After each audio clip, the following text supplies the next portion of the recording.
Well, what's going on, Cardinal Nation? Man, very, very rough game tonight. Losing this one, a game that unfortunately was not close. Uh, Losing to the Baltimore Orioles by a score of 13-1. That's right, 13-1. 13 runs allowed, I believe, is a season high. And I haven't had many games where we've lost by more than like 6, 7 runs. Uh, And, well, for the second time in 3 games, we allowed double digit runs. We allowed 12 to the Phillies on Saturday. And now in this one, in this first of this big homestand against two teams under 500, we allow 13 runs, in which 8 of the 13 runs that Baltimore scored were in the fifth inning alone. So, and Matthew Liberatore suffers his 12th loss of the season as this roller coaster of a season for him. He was our opening day starter, of course. Honestly, kind of keep forgetting a little bit that he was our opening day starter. Uh, and he's had several pretty solid starts, and some starts where he has not been so good, and this was definitely one of them. His last start against the Reds was not all that bad, really. He only just made one bad pitch, and it was a go ahead 3-run homer. And but we also have not won many games that he has started. So just disappointing, and you know, hopefully maybe the Cardinals will send him to the bullpen potentially for the rest of the year. So, uh, and Cardinals rookie outfielder Joshua Baez playing his first game ever at Busch Stadium will get a pretty nice ovation in his first at bat since that historic 3-homer game he had against the Cubs. And he had a infield hit in his first at bat at Busch Stadium, so that was nice to see. But he would be stranded. Ramon Urias will ground into an inning-ending double play.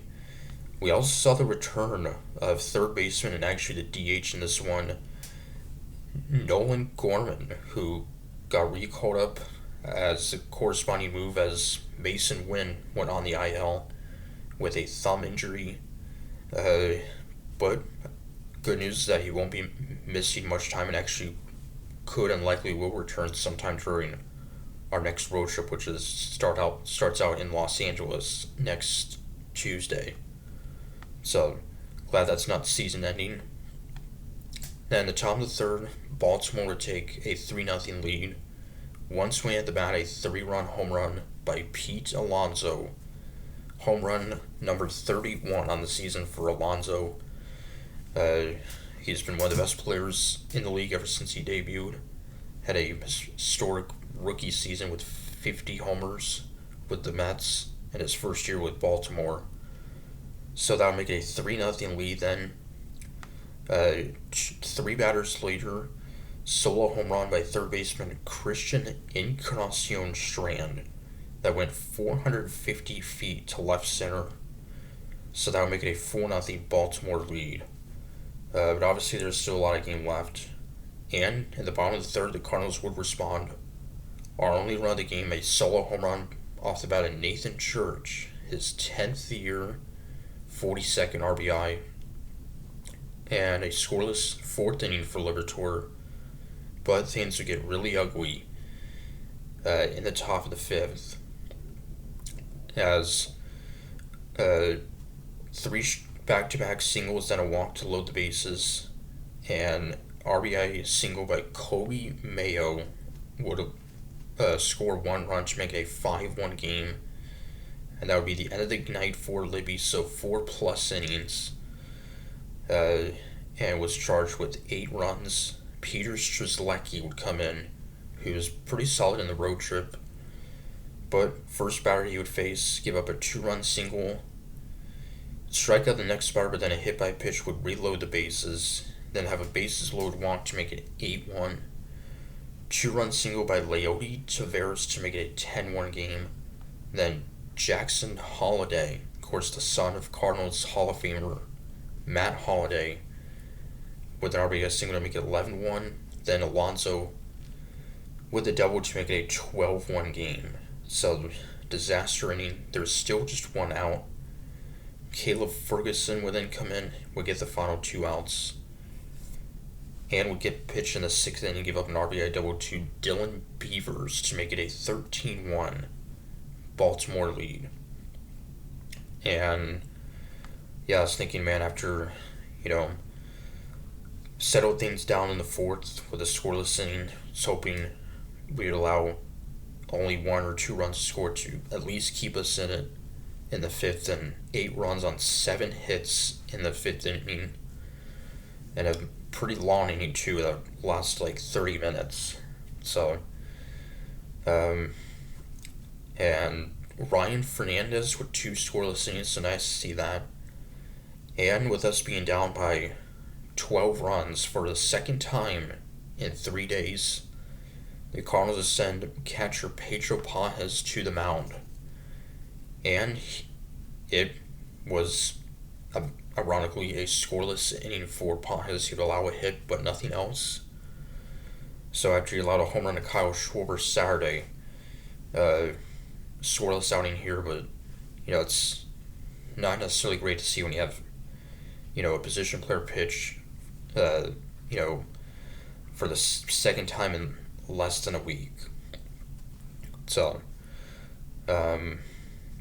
we had 7 hits in this one, but no extra, well, actually 1 extra base hit, which was that home run by Church for only run of the game. Church had 2 of our 7 hits. So, Nolan Gorman, his return, first game in the majors since early June, would go 0 for 4 with 3 strikeouts. Had solid numbers in AAA, but since we set him down, but so far his first game back did not look good. So, and as far as the standings, we, not really much has changed. We're 5.5 back now at the moment. The Arizona Diamondbacks are losing to the Cubs right now, 4-0. The Pirates and the Padres are scoreless.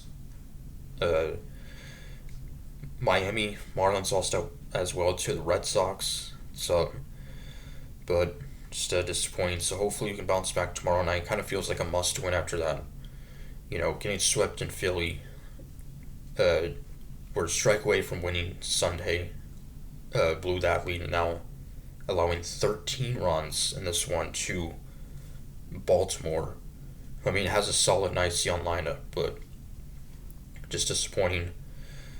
Alec Burleson, though, also extended his hitting streak to now 11 games. That's the second longest in all of baseball. So, anyways, starting tomorrow, Michael McGreevy going up against right-hander Kyle Bradish for Baltimore. So till then, how much we're saying, go Cards.